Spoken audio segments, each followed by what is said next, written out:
I'm Delta Walker. I'm going to teach you Robo hamster's actions and noises. So first is grooming. That usually happens when it's tended and it's secure.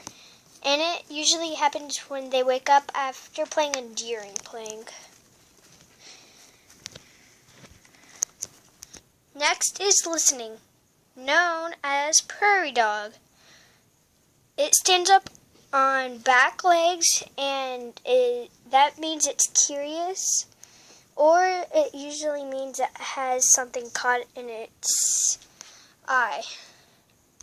Next is frozen. It's when they're stiffed on the thing and their ears are up. That means they're exploring or hear new sounds or noise. And next is scent marking.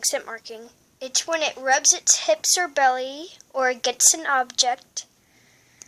And yeah. Next is bar chewing. When it chews on its bars, it usually means its cage is too small or it is bored. You should put it the right minimum for any kind of pet, because just because it's a minimum doesn't mean it's bad or good.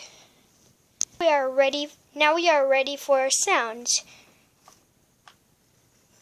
Next is teeth grinding. When it teeth grinds, it means it is irritated or it's getting annoyed. Like, pretend if it's asleep and you just woke it up. It would get like mad at you. Next is clicking. It usually gets repeated. Next is hissing. It's the loudest sound it can make, and it usually means it's upset or frightened or scared or stressed. Hope you have a good day, and make sure to subscribe. God bless everyone.